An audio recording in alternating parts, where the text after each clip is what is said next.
Okay, so Jay Baba, hi everybody. Hi. Now let me think, what was I going to talk about? Okay.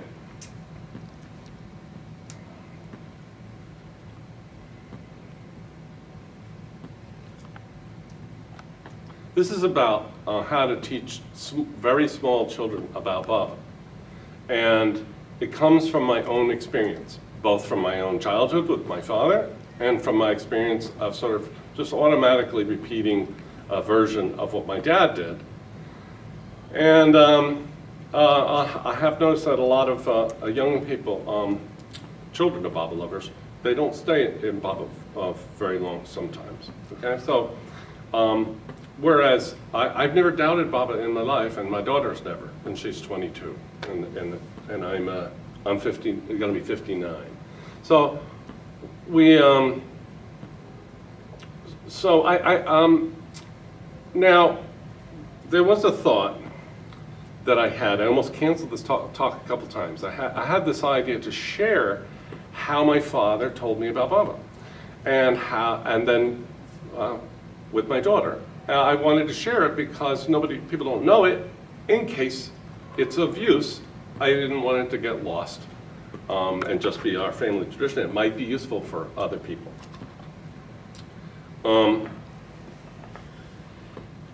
Now, the first concern that I had, and I almost canceled the talk, and then I had a talk with Megan, my daughter, and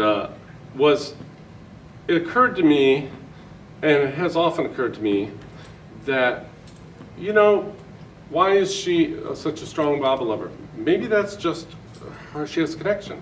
Maybe it's just her sanskars, her soul, it's her.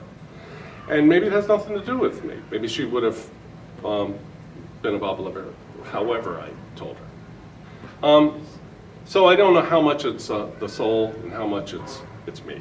You know, maybe I just got a really great daughter. I really love my daughter. I told Megan that. I told her that thought. And she said, well, that's very true. That's a good point. We don't know. But she said, but I still think it's the right way to teach kids about Baba. That's what she said. It still is the right way. And so you should do the talk. Because I think it's right. It doesn't matter. Because this is good. Now, there's a reason why there are different ages, I believe, of when you teach children certain things, in my opinion. Everything I'm saying is they're my opinion. There's no way for me to verify that I'm right about anything I'm saying. These are just my opinions. But there are some things you need to teach children very soon. And amazingly, it's some of the deepest. Because it builds a spiritual foundation. That's what I'm going to be talking about. That's the thing that my dad did with me when I was 4 or 5, and I did with my daughter when she was about 4 and 5. Okay? And we're going to look at my daughter so we can really see what a little kid, so like at 3 years old, you see how conscious a kid is. I'm going to show about a 4-minute video. But then there's other things that you really need to teach a kid by the time they're about 8. And it's too late to teach them when they're like the youth sahavas, when they're like a teenager, in which the youth sahavas is high school, junior high school. That's too late. If you don't have the stuff by the time you get, you know, on a school bus with these kids, you gotta hear the stuff very early. So I'm going to talk about that too. Then after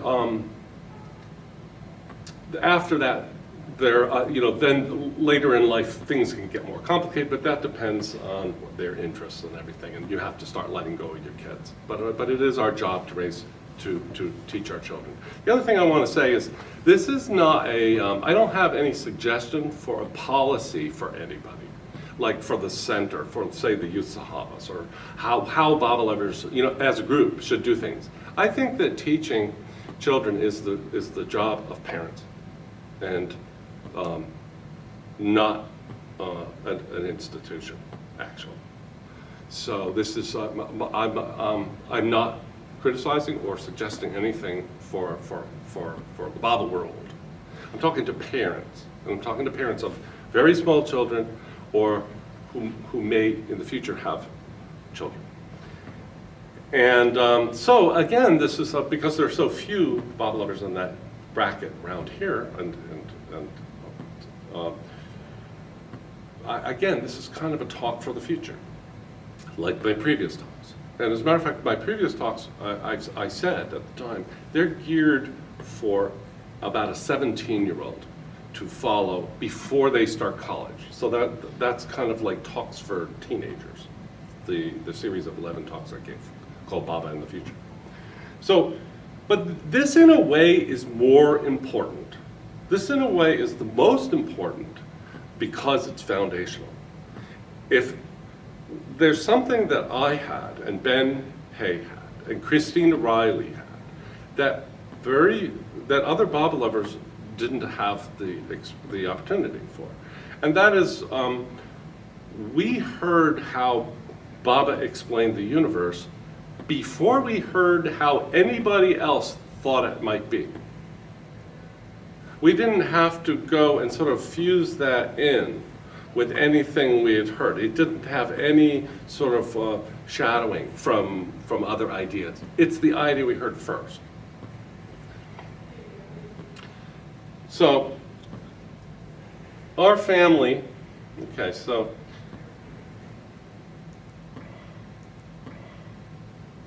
to explain what I mean,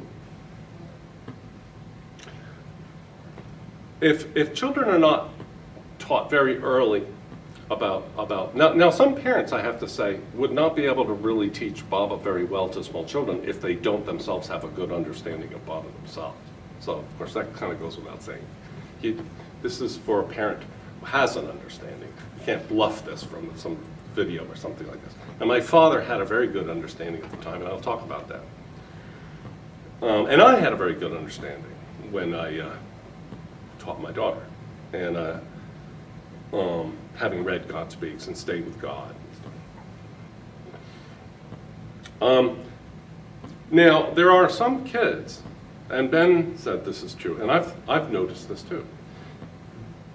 They grew up in a Baba family, but their parents never thought about teaching them spiritual subjects when they were like 3 or 4 years old. That they wouldn't know how. I mean, how this happened in my family is the story I'm going to tell. And so their kids grow up, some of them, basically assuming that Baba teaches what they hear in the culture, which is like in this slide, that God created the world. God created the world. It's kind of, if you're not told, you're going to just pick it up from TV and stuff like the Christian idea or the Jewish idea, so Genesis. But that's actually not what Baba taught. And Baba actually taught that God never actually created the world.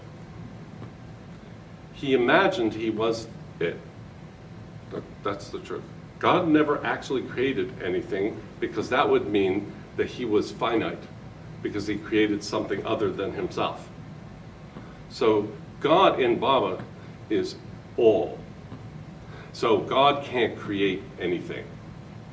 He can imagine, but anything, but he cannot create anything because anything that he created would displace himself, which is contradicts his infinity. So Baba teaches something entirely different than spiritual teaching in the culture. Now, if a kid grows up and they don't hear this, they don't get taught young, they go to college, and if they go to the Youth Sahaba, say, and they feel fellowship and they feel like they're Baba lovers and they sit around the campfire and they have a great time, they can get to college and assuming that Baba taught this, and I showed the sillier picture at the bottom, it starts feeling like the bottom picture. It starts seeming kind of silly. It starts seeming a little embarrassing, what we thought. You know, Baba's a nice man, but he had, you know, I found out about Dharma and science. And that has a lot to do with my last series of talks. That sort of like that scientism. Science has the answers. And so people want to be scientific, they want to be modern, and so they end up dropping Baba, but they're not dropping Baba. They never really had Baba. They just They're dropping a straw man. Straw man is something, an argument somebody never made.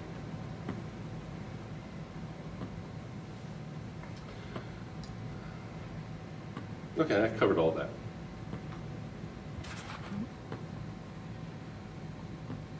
Okay.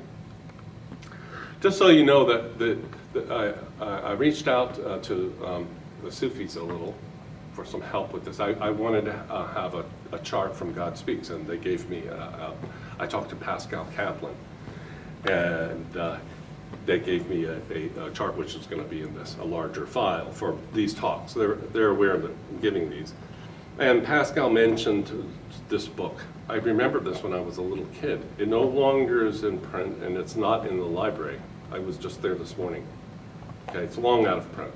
This is a little book that actually taught God Speaks to little kids, something that the Sufis were thinking, but we Bible lovers kind of weren't.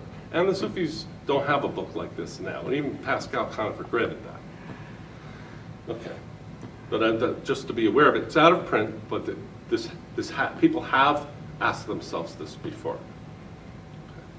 Okay. How to teach children. And this book had a big impact on me. As a matter of fact, I made a film when I was 18 in college at University of South Carolina in Columbia. And it was sort of based on this book. It was an allegory, and it was sort of God Speaks as an allegory. And they loved it. They loved it at the school. It didn't have Baba in it, but it did have Baba in it, but you wouldn't know because I didn't say it was Baba. Do you still have it? Somewhere. So,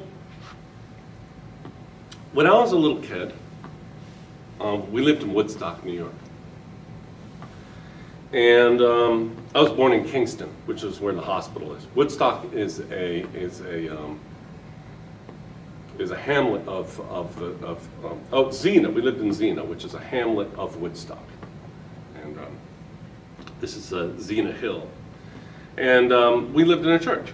It was a 19th century Dutch Reformed church. That's my father when I was about 3 or 4 years old. That's him carrying kerosene from the store at the bottom of the hill up to the church for our heater.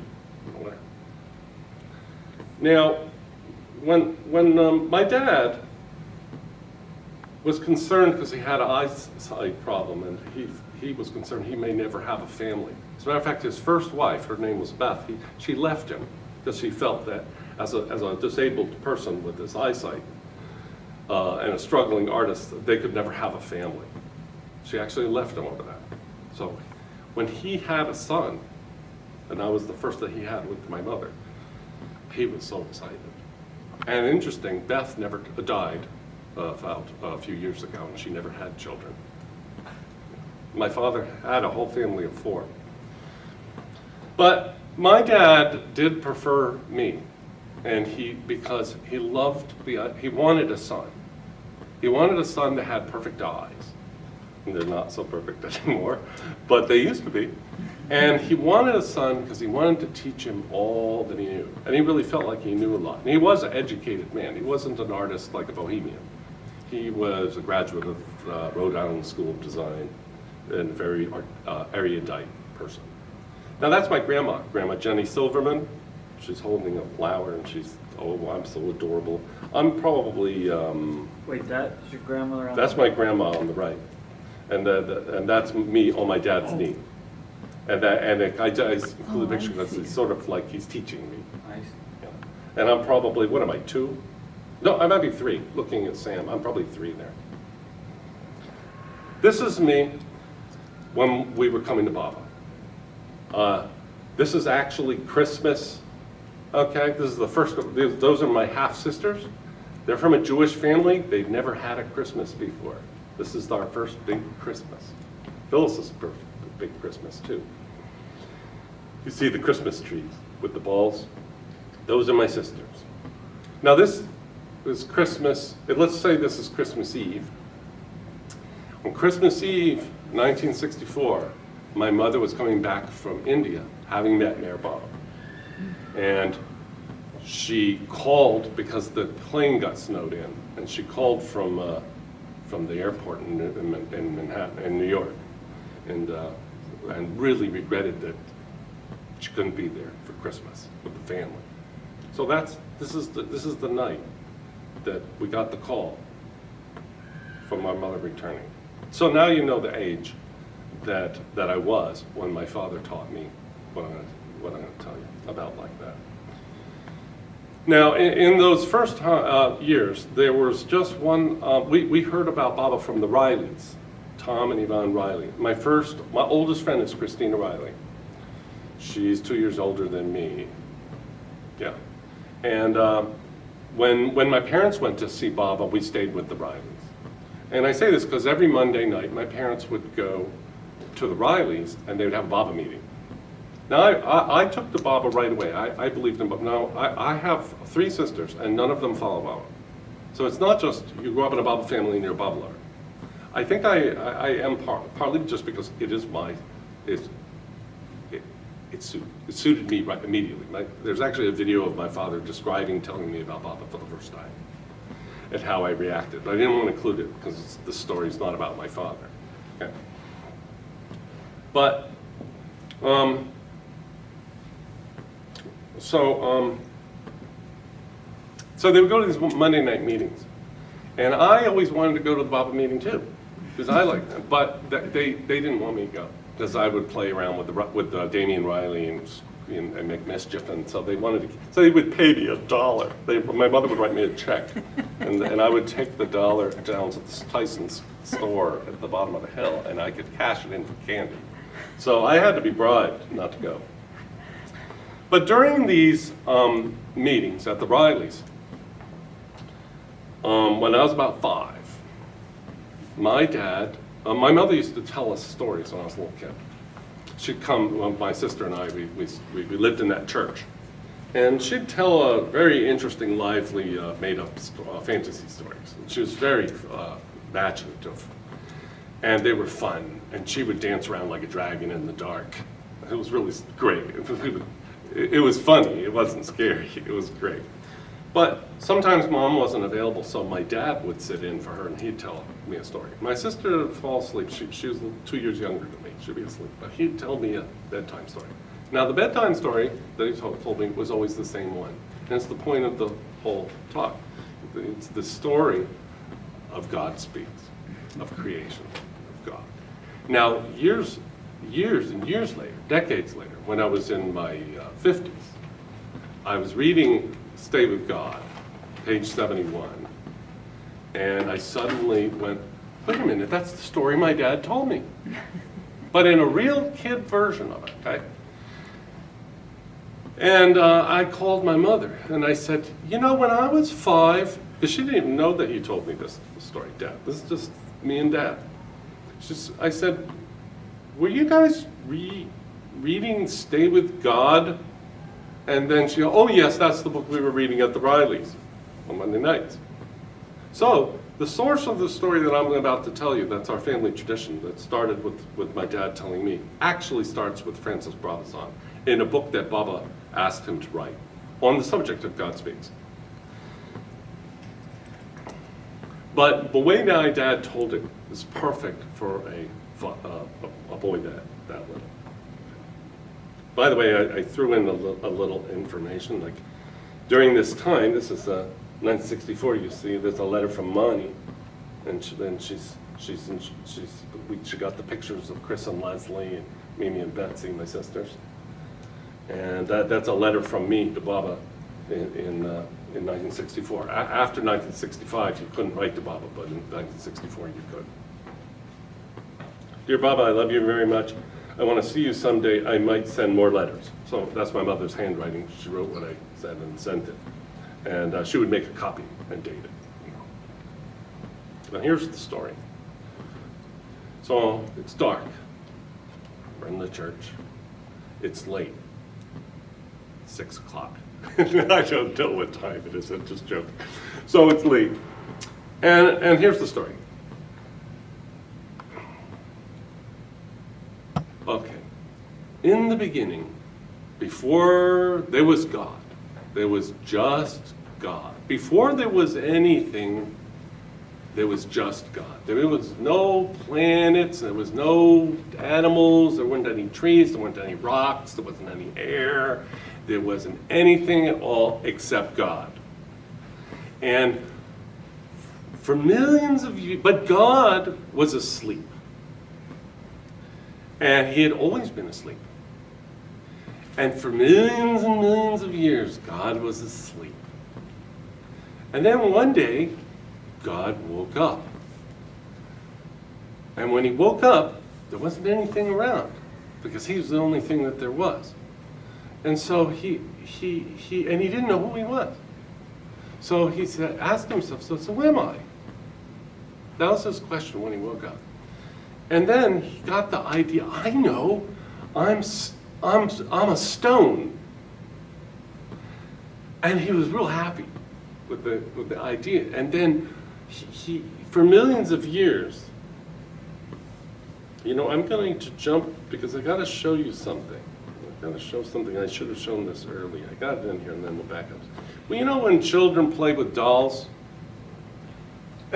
boys and girls, I did, with G.I. Joes, they're not like us with models or something. They are that toy. Okay? This picture is wonderful. These two pictures. When a little girl's playing with a ballerina, she is a ballerina. She's the ballerina.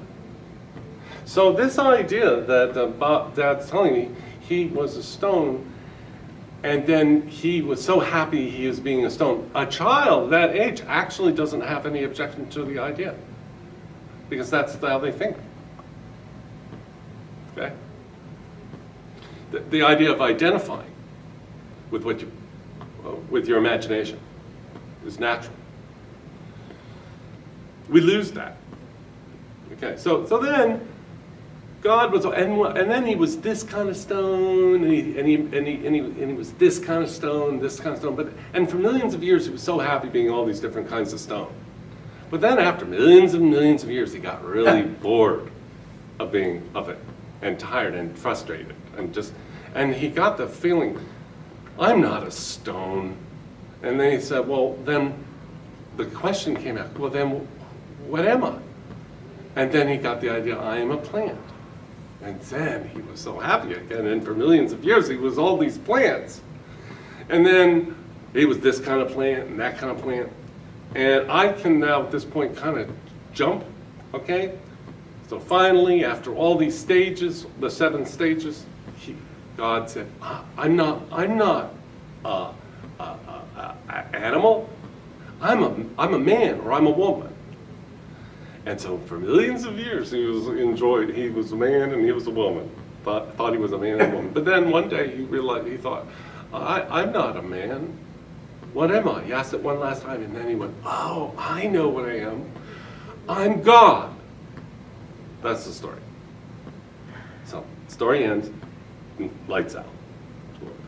Now, 1966, we moved to Myrtle Beach. There were no hippies here. There was no Baba lovers. It was leave her alone with Appleys and different people would come through.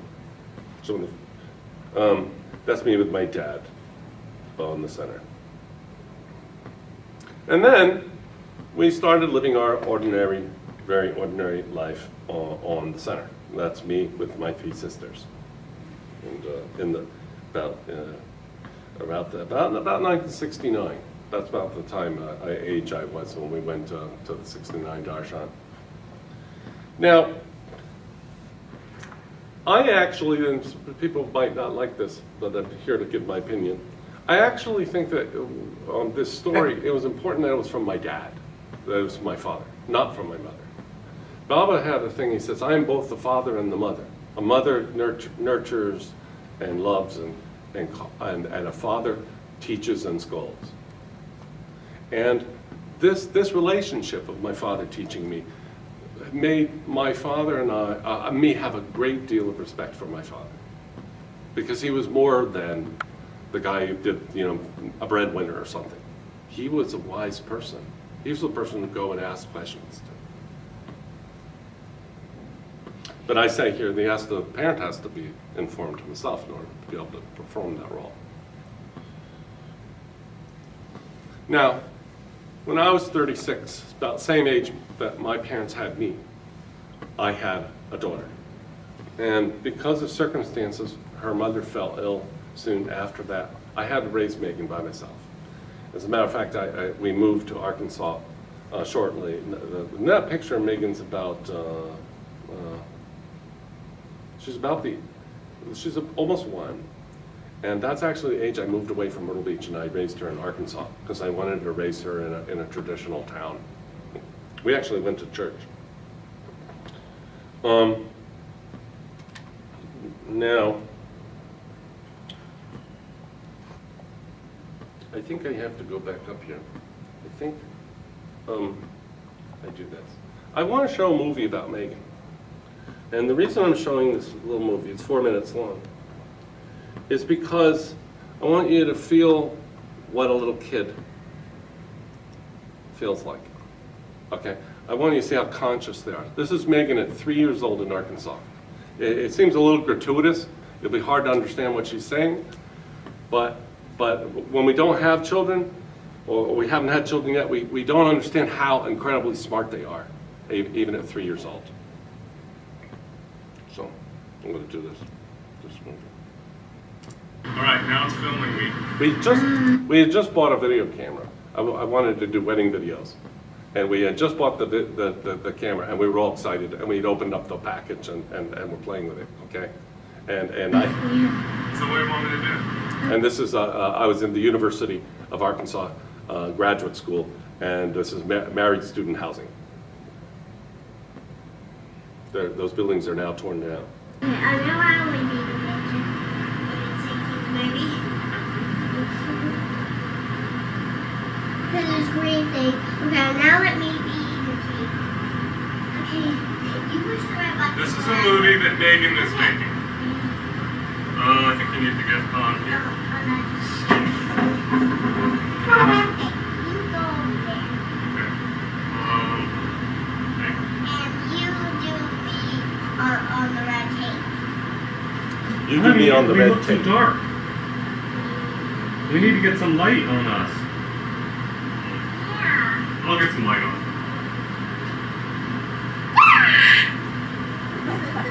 There, that looks fine. Let me look. Well, wait, no, well, look at me. You didn't even look at me.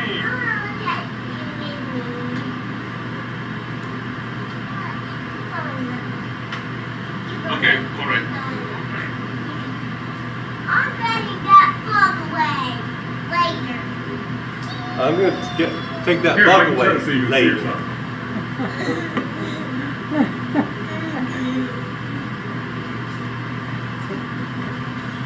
Oh, I see. Yeah, Megan, you can't even see me. Some people think kids are not conscious. They're very conscious. I'm a kind And they're very like a self-aware. dad. Hey, you kind of look like a kid. You kind of look like a kid, and I kind of look like a kid's dad. You look like a mom. I do not look like a mom. Oh, now I can see. Oh, I'm sorry. But now I can see how fat I am, or not fat. Let me get something. Let me get something.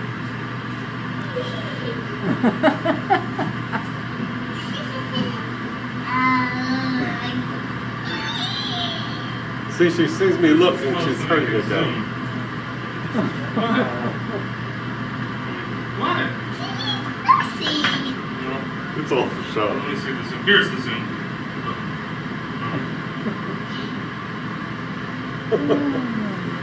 Let's see a TV. You can do it. You can zoom.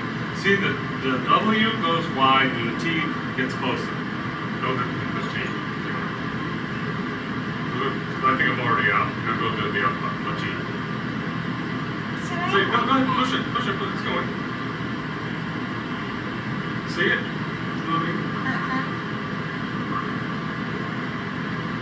Okay, now go back the other way again. I want to see if I'm fat. Honey, that's good. Okay. Now go back. Okay. Go back. I want to see if I'm fat.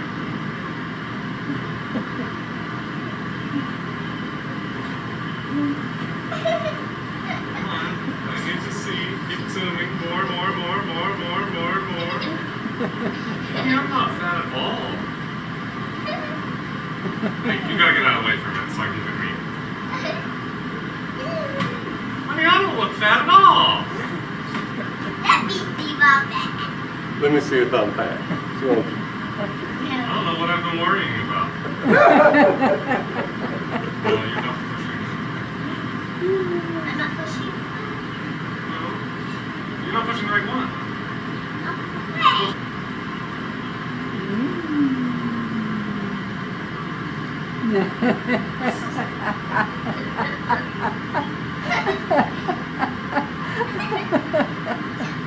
Oh, your lips are red. You got lipstick on. Push the other one. Push the other one. I want to see if I have lipstick on. I want to see if I have lipstick on.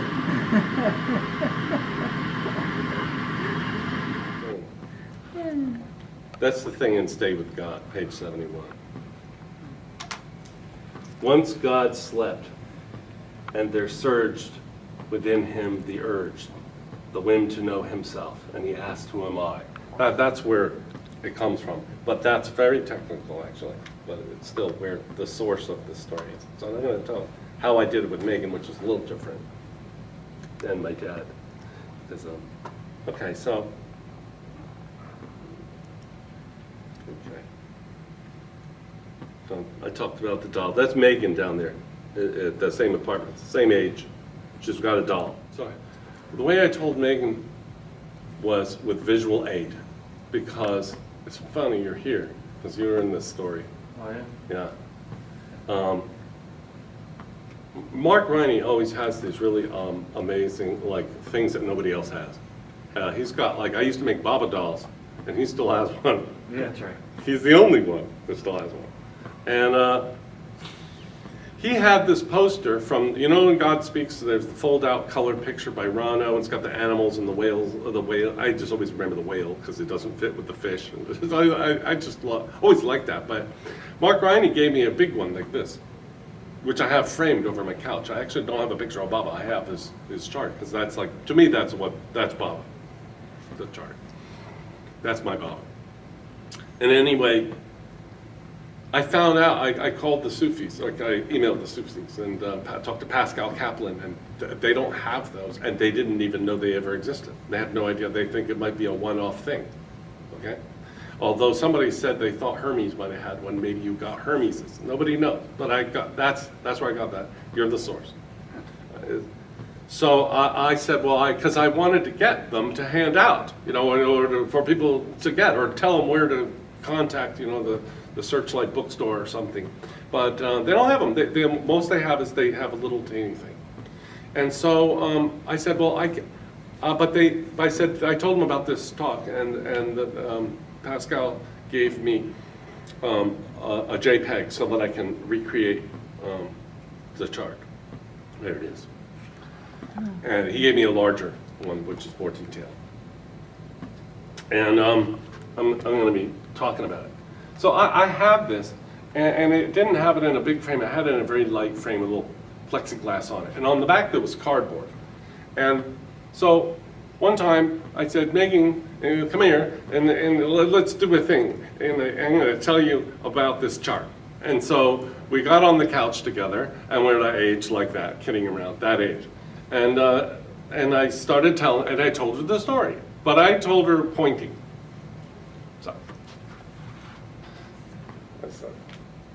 So, in the beginning, there was God, and there was only God. I don't have to repeat those words, but I would say, see this black area? That means God's asleep. It's not a picture of a black thing. It's just stands for that.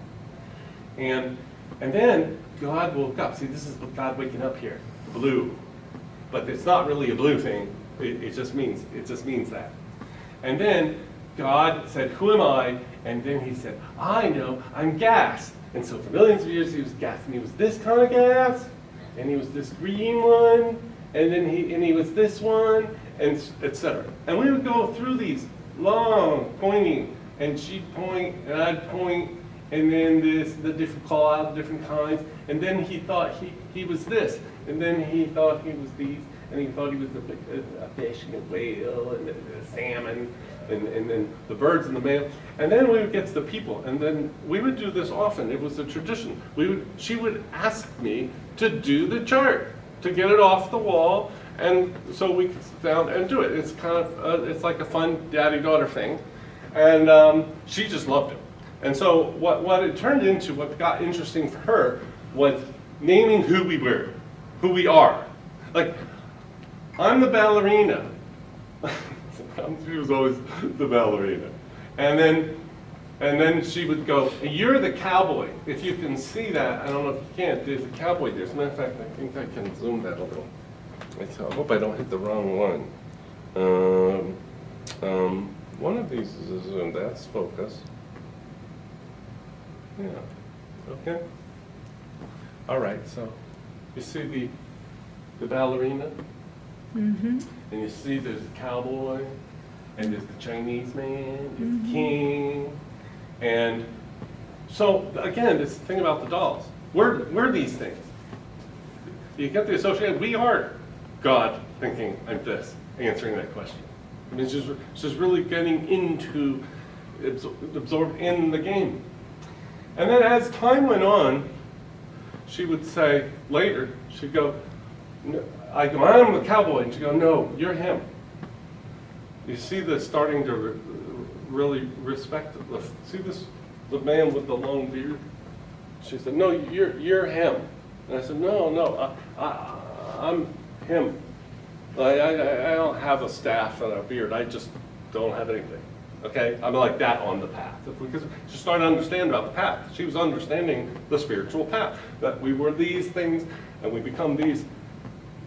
But that was, and then I would tell her the planes, and then finally the story gets where God sees God, and then God realizes who he is.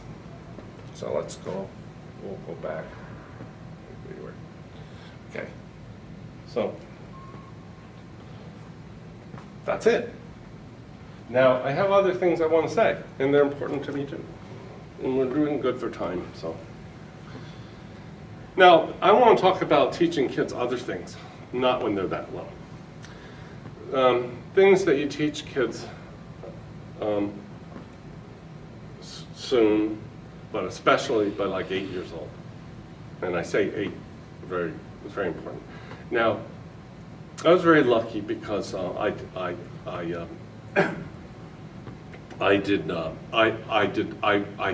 gave up women when I was pretty young, as soon as I had Megan. Okay. I quit smoking. I smoke again now sometimes. But I didn't have to. I didn't have to teach her anything I wasn't living, and still live. Okay. In fact, together we became vegetarians. So we have that. That's something we wanted to do together. So it's never me teaching her something and I'm lying because I got girlfriends on the weekend or something, or I'm smoking dope or something. So I could teach her these things. I would say, well, that's obvious. You can't teach your kids not to do things like doping and stuff if you're doping. I mean, that's never going to work. And they're always going to know. Like, I remember I lied to her one time. She brought it up for years because I was very honest with Megan. Well, one time I said, well, I'm going to take a walk because I wasn't smoking. And then the door burst open and I was outside smoking a cigarette. You're not taking a walk. So she knew I wasn't really taking a walk. There's no way you can get around a kid. They know everything. So I told Megan, she knows every sin. She has secrets she hasn't told me, but it doesn't go the other way. She's very smart. So now, teach your children about how to live life in line with what Baba says in his discourses and in God and the Pill. Okay? Now, that's the kind of stuff that has to be, you got to teach when a kid's 8 years old. That's when they start. Not 12 years old. Not in 7th grade on the school bus. That's way too late. It's all over then. So, now, there are 3 things mistakes that some Baba lovers, I believe, and people in general in the world, I suppose, they have that make it difficult for them to teach these morals. these general rules, especially promiscuity and marijuana, okay? Which is very, very destructive stuff. It's almost impossible to be a bottle lover and be a dope smoker. It makes you uncomfortable. It sets you out psychically because you don't want to tell people openly. So, so now, I noticed after I had raised Megan and she was already like in high school, that I said, you know, my daughter doesn't take any drugs. So I told her not to take drugs.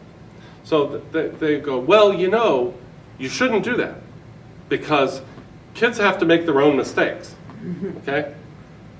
And I thought, well, that doesn't make any sense. I mean, that would be like saying, don't teach your kids that the chemicals under the kitchen sink will kill you. Because you gotta learn from your own mistakes. Try everything under the kitchen sink, you know? Drink a little of this, sip a little, try all the pills and the medicine. I mean, that's not where, I was thinking, well, that's completely crazy that they have to make the mistakes that have already been made before, which you could tell them about, isn't it? And so I looked for the source of this myth, and it's a modern one. This is not a thing that anybody ever taught before the 20th century. Nobody said, oh, I'm not going to teach my kid anything. They have to learn from their own mistakes. I won't tell him which end of the sword to point outward away from his body. He needs to cut himself and learn. I mean, that's ridiculous. That's all, it defeats the whole idea of teaching. So,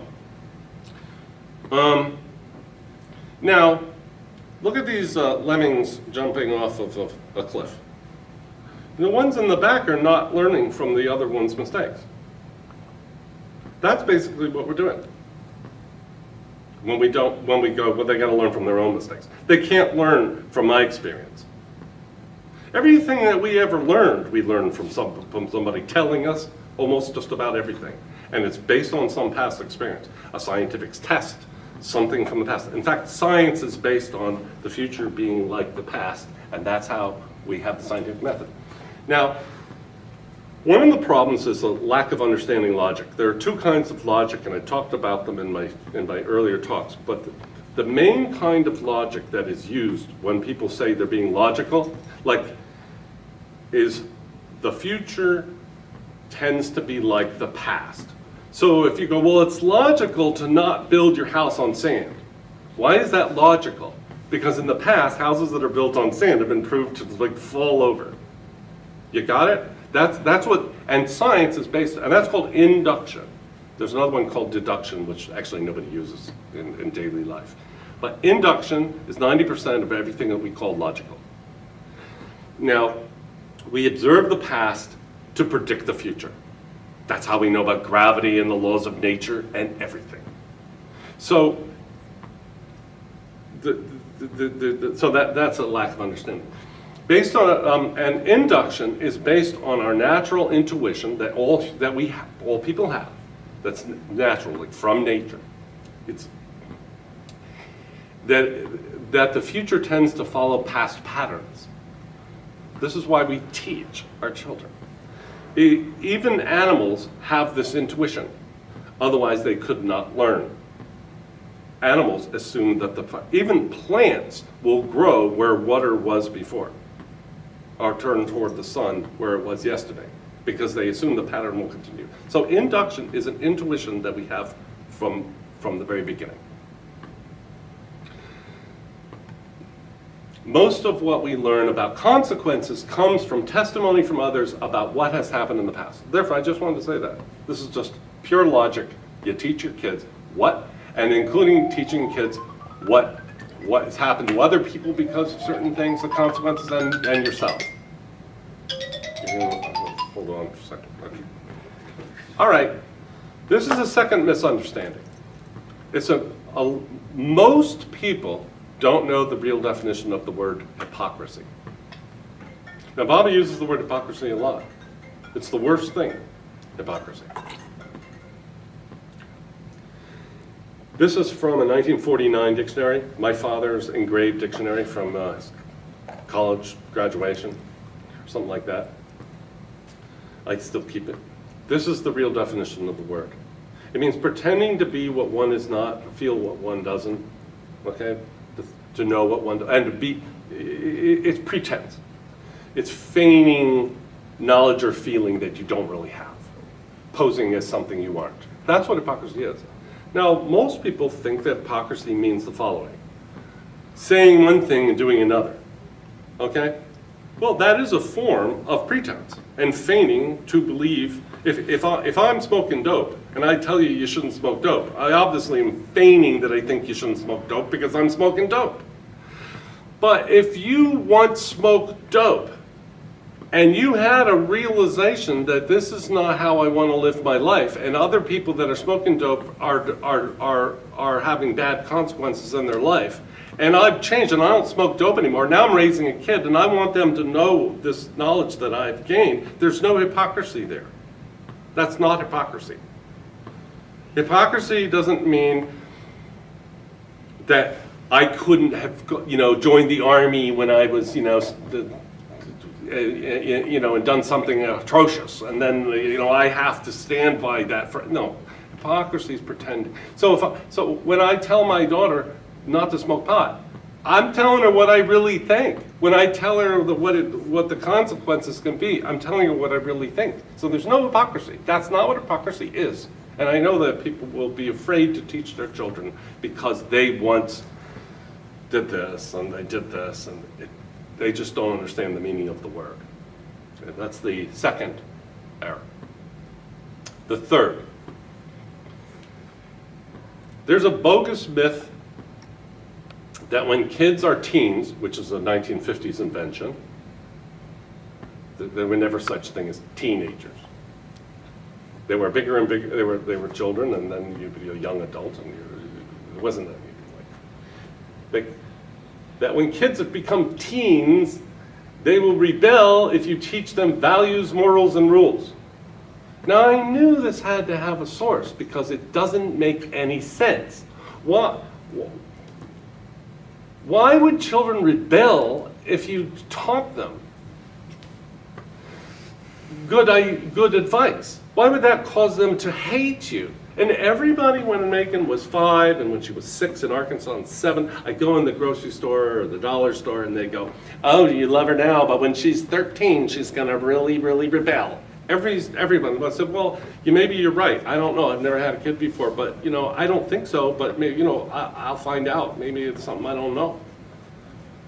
But when she was 13, she didn't rebel. When she was 14, she didn't rebel. When she was 18, she didn't rebel.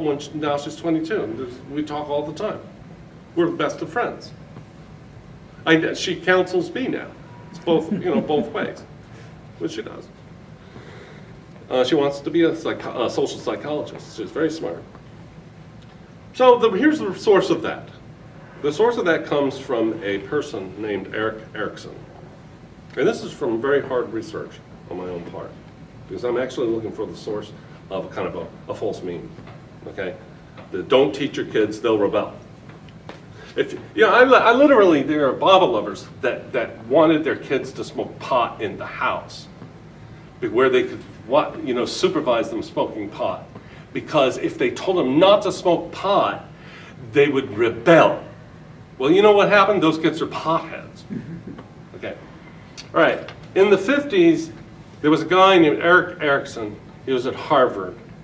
He came over from Frankfurt, Germany, as part of the Frankfurt School, a group of Marxists who had the idea of the destruction of the family, the abolition of the family, and the abolition of God, I believe. Okay. So he taught that if parents allow a child to explore, so that's make your own mistakes, take everything under the kitchen sink and try the ammonia and try a little bit of Comet and explore, they will conclude their own identity. However, if the parents push their child, him or her, to conform to their views, the teen, this is the new thing, they're setting it up for them to rebellion. The teen will face identity confusion. Why? My daughter has one of the strongest identities of any 22-year-old I've ever met. Her fiance says that she exudes strength. She's incredibly confident and clear about who she is. And yet, I taught her not to take drugs, what Baba said, taught her that there's God, that there's only God. I taught her and I taught her and I taught her because I wanted to share with somebody what my father gave me, because my father was very generous teaching me. And she got an identity. And a lot of these kids that people were trying to not have rebel, they don't have any identity at all. They're living with their parents. They're taking drugs, worse drugs than pot. Heroin. I mean, there's a heroin out. So this is not true. Now the fourth thing is how you teach Baba's advice on, say, drugs and sex. Which you got to do, like I say, at 8 years old. You don't teach sex when their friends are screwing. You teach them sex before they ever heard of it, okay? And they're not sure what it is. Funny, I took Megan to see Team America. Jesus Christ. When she was about 6 years old or something. Today she says, "You were a terrible father." But you took me to see that movie. But she said, "But yeah, I had no idea what was going on," so it didn't matter.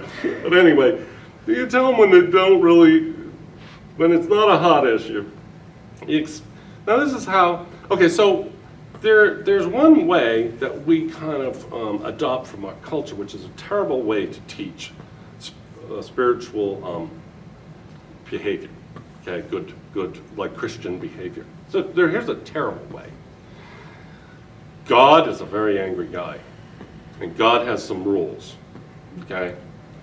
And if you don't do those rules, you're gonna get punished, either this life or the next. He's gonna punish you because it's gonna piss him off that you're not getting with his program, and he's got a program. And he feels sort of pissed. This sounds like a bad parent, doesn't it? You ever seen parents like that?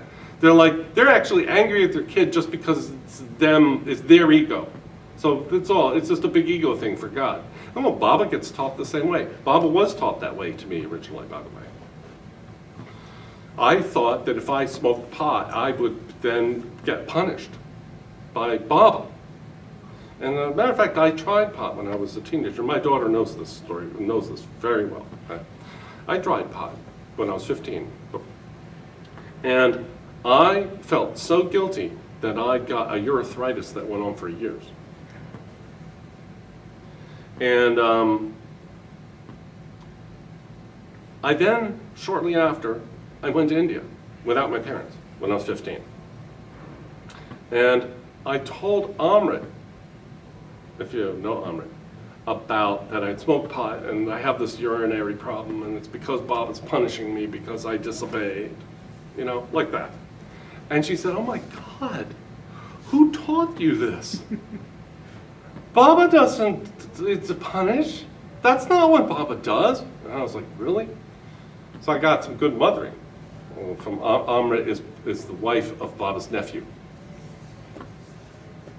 And she said, "No, Baba tells you things to protect you, so that you'll be okay, to protect you from things. That's why he tells you." I said, "Oh, so that's a different way, you see?"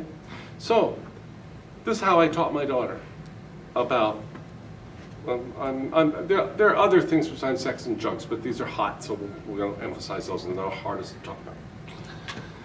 Megan, first thing, she's 8 years old.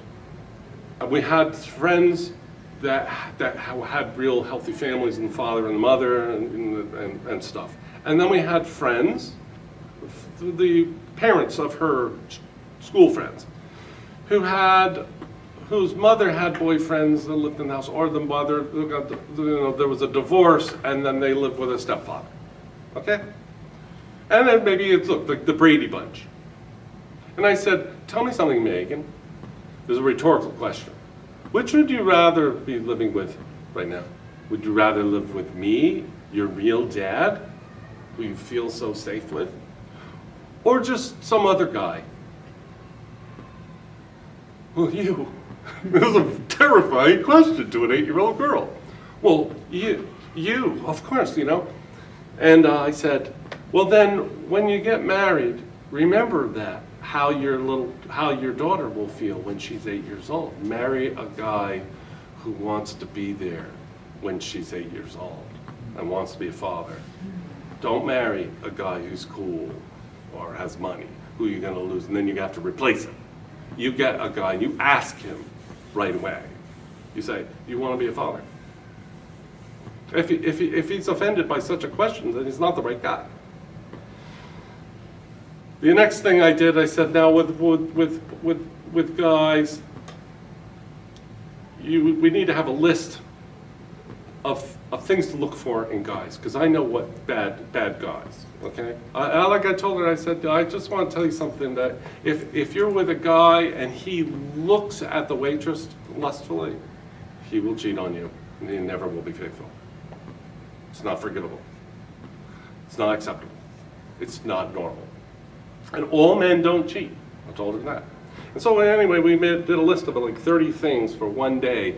This is what he has to meet certain number of criteria on this list.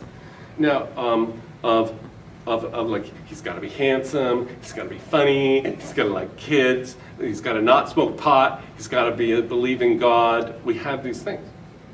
Now, when she was 13 years old, I had her go stay with my sister Mimi and my brother-in-law Jim, because I thought she should live with girls. They had daughters at the time for a while. So when she was 13, she went there and she lived there for 3 years. Now, when she got there, she got a boyfriend in high school. And I was still in Arkansas. And Megan, but this is the kind of boyfriend that you text.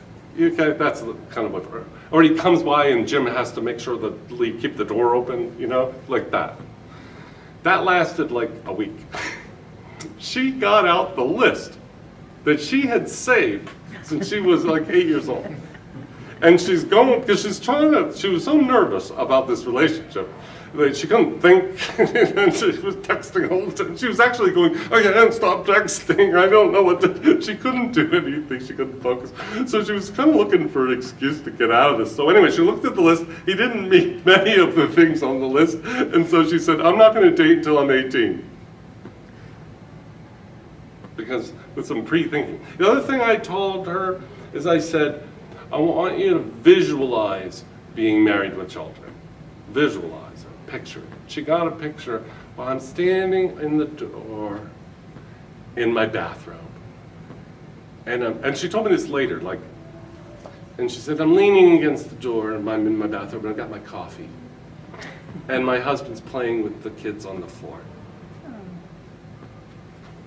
So, the guy she's engaged to is an engineer, a CEO of a company, her age, good looking. And they talked about marriage and children on their first date. And he had no problem. He said, that's what I want too. She had already named her children, and he had too. So their big fight is over the names. Can you believe finding a guy who could name his children? Anyway, you find what you're looking for. You got to believe it exists. Okay, so, but here's how I taught. Luckily, when she was 8 years old, we happened to know some people that took drugs and were promiscuous. We were very fortunate. And we happened to know some people that were married couples that did not do any drugs, and the father was the man, and that was the actual parent, the biological father of the children in the home. These ones, and to the last one, they lived in the big house. The Lighters, John and Mary. My sister, Mimi, who she knew, Mimi Roble, married to Jim Roble, who worked for 35 years at Sheriar Press. Actually, I think he had a partial partnership in there, because he did the color separation. Anyway, yeah, and then the people that were the drugs, and then the boy, divorced, they didn't have a very good quality of life. That's all I had to say. I said, that's all. I didn't even say about Baba. I said that Baba said you should, be like this and not promiscuous, but that wasn't the reason. The reason was because, well, the consequences of this way of life is like shitty, like that. It's okay, no judgment. And the consequences of the other one is, big house, big cars, and boats. It's true. Now, you can actually look that up statistically. Now, the other one with drugs. So you got it. It works both ways. Look at the people who smoke pot. Look at them. Look at their lives. Really? And I said, I made a lot of these mistakes. I made these mistakes. And look at my life. It's pretty shitty. It's not so good. That's because I did those things. So don't marry a guy like me. Learn from my mistakes. Now, you remember the line that I said that they were saying? Well, kids have to learn from their own mistakes. Why? That's completely illogical and irrational, defies the law of induction. It's completely false. It was made up by Erik Erikson, who was a cultural Marxist and was part of the 60s destruction of the family called the Cultural Revolution, which has destroyed the fabric of parent and child relationships, and there's drugs. And people are not doing well. The millennials are doing worse than anybody's ever done. That's my daughter's age.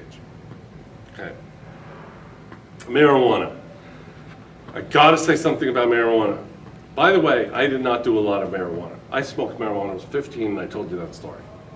Okay? I didn't smoke a bunch of marijuana. I never smoked it with anybody. I wasn't a pothead, I never was. But I did try marijuana when I was a kid, to rebel, because I had been taught in this horrible way. You will cause your kid to rebel if you tell him that God will be angry. He'll have to go see if he is. He'll have to go make him mad, because that's what you do when you got a hothead God. Well, you want to tick him off because it's just intrinsically unlikable person. So now marijuana. Baba's unique claims about this substance has been found to be true. One of the leading experts, and I know a pothead who said, oh, Alan Cohen, he does nothing. That's all bogus science. It's like, oh, and he's the scientist. Guy with no life, no job, not even a girlfriend, nothing. He's my age.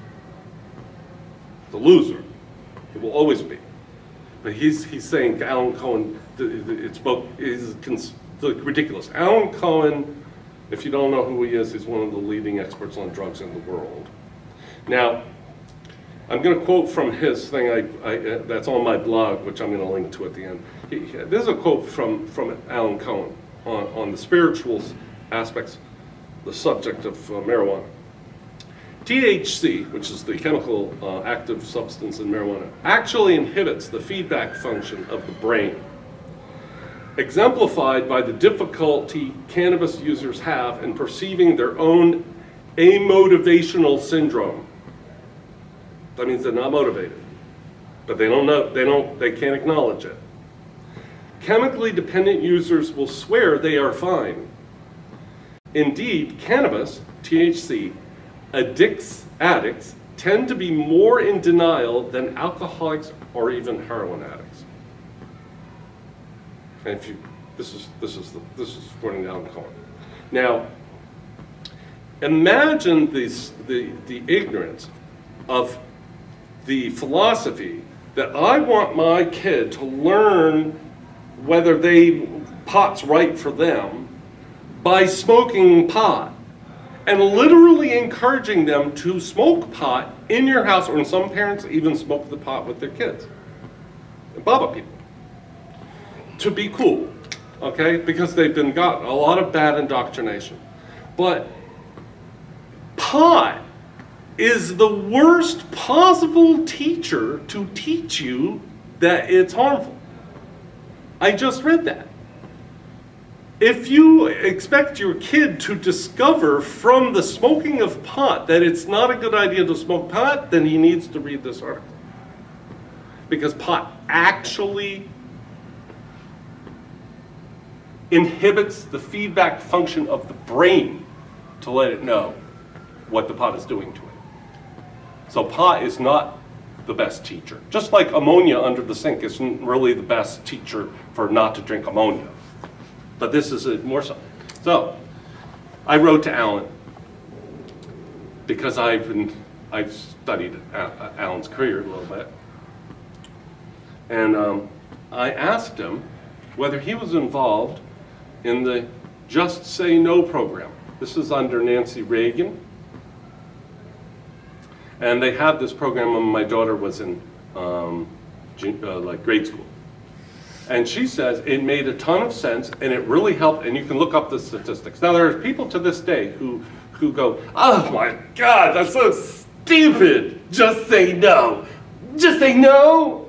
Like, no, it actually worked. You can look it up. Every single study that studied it will show you the actual statistical facts. They don't have the program anymore, and the drugs have gone back up.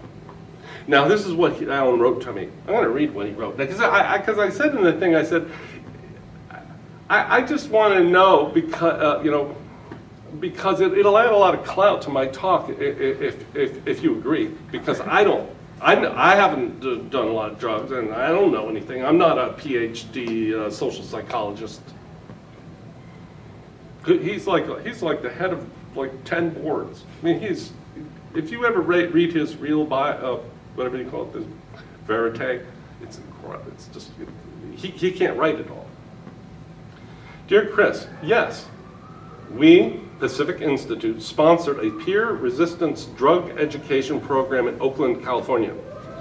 Nancy Reagan heard about it and we arranged a visit.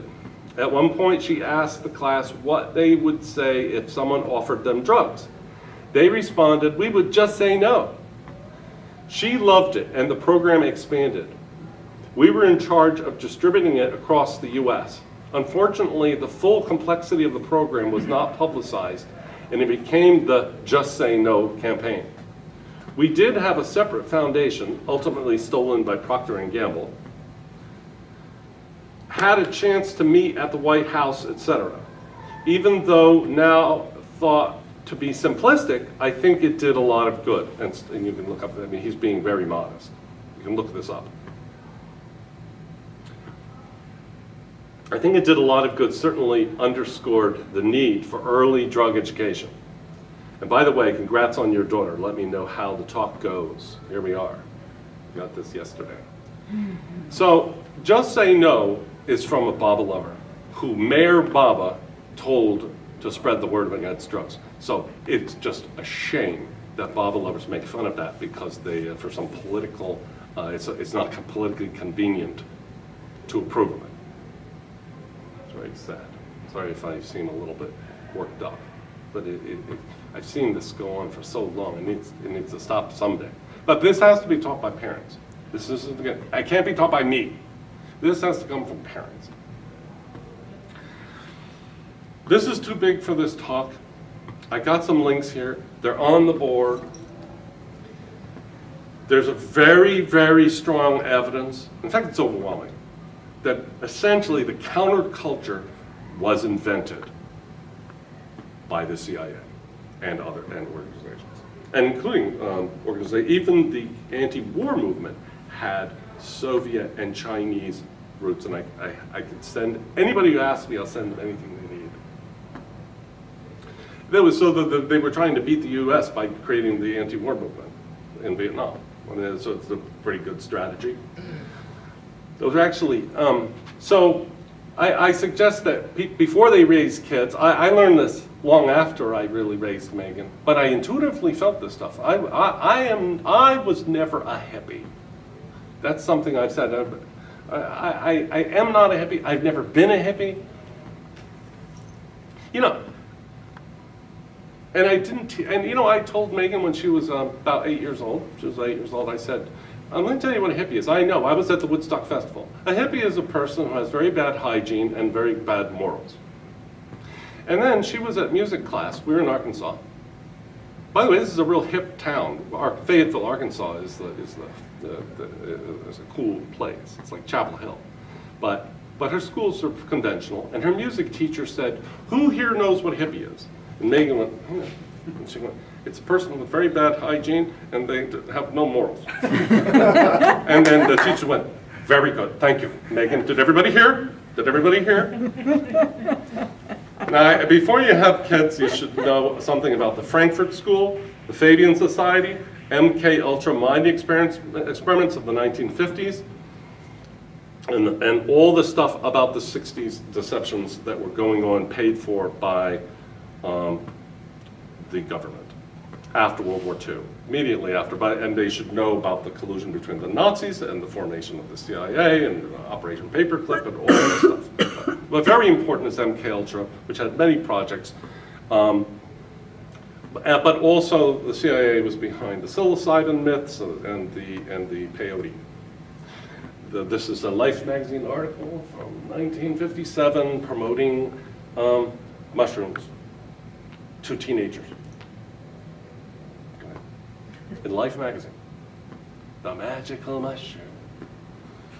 That was paid for. That trip, there's about a trip by this person here, I don't remember his name, to South America.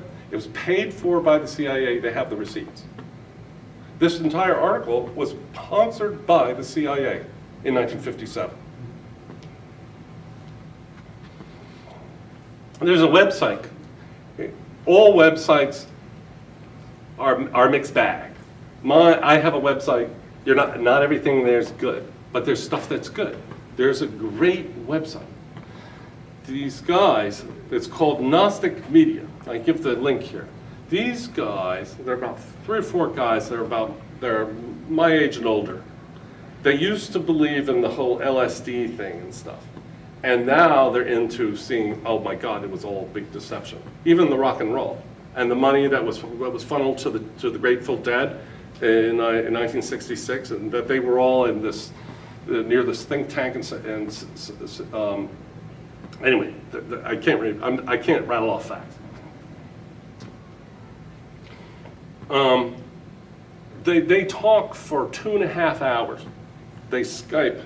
It's very well done. They have all these heads, and a lot of them about PhDs in music, okay, musicology. The whole deception of the 60s, the Cultural Revolution, was bogus. It was meant to destroy the family, and it did.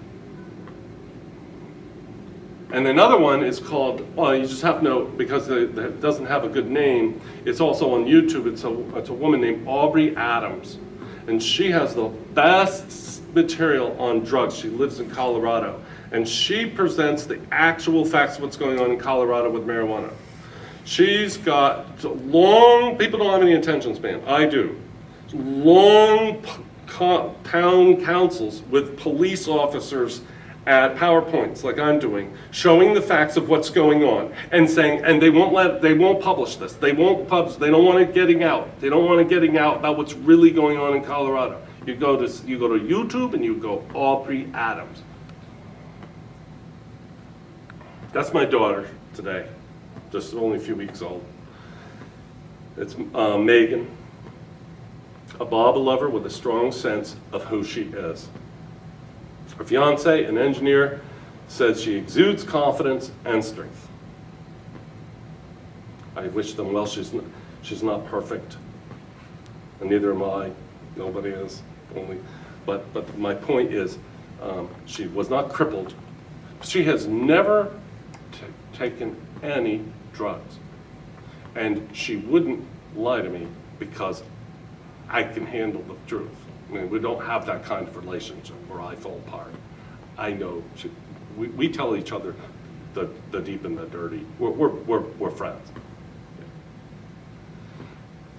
For my opinions on these and other subjects, visit my site, mirababathoughts.blogspot.com. And thank you for coming, and Jai Baba. Oh, and with some questions and answers. Can we keep the cameras going? Because Ben had asked that we could have a Q&A. Yes. Within our community, I would say that this is a controversial subject because you hit some very valid points. Without naming names, you gave some examples. I happen to know some of these people.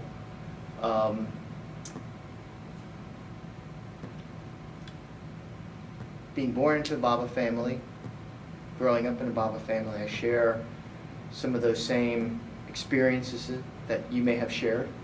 I've also been privy and witnessed a lot of these kids who I grew up with here that were sort of nurtured around the center, but I would say missed out.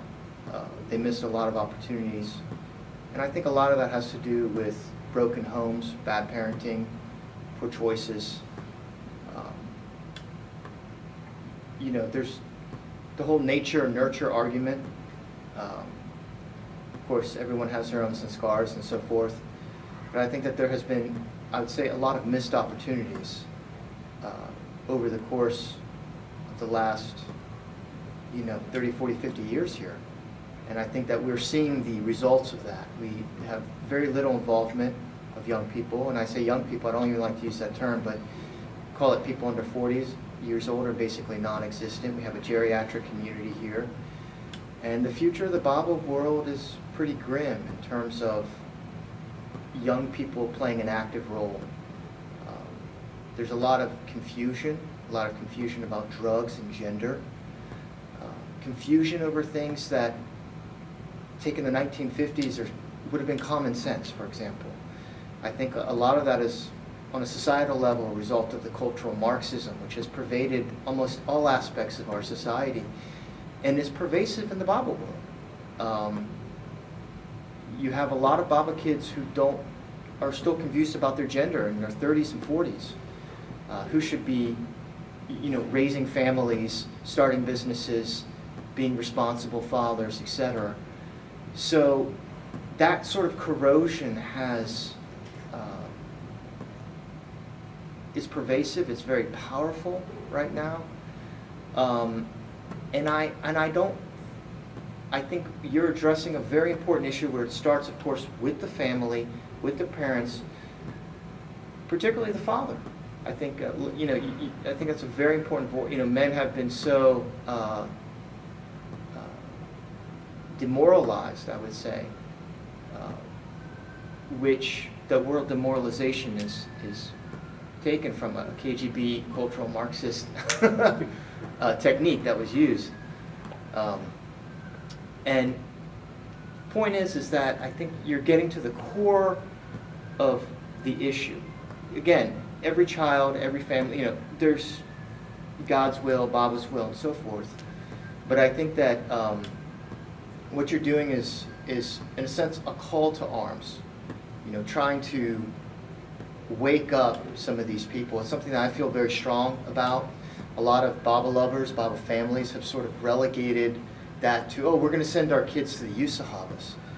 Well, I have to tell you, most kids don't learn much about Meher Baba at the Usahavas. I know that's going to be controversial to hear that.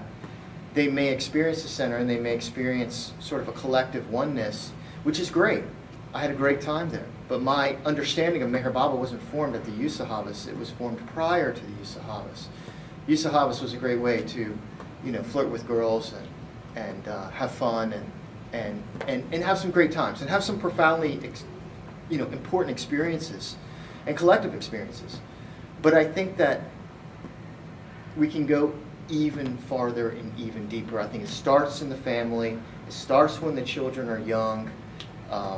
I myself am not perfect, but I think I would say to the grandparents out there that have kids that are not involved in the Baba community and grandkids who have yet to be involved, get over it.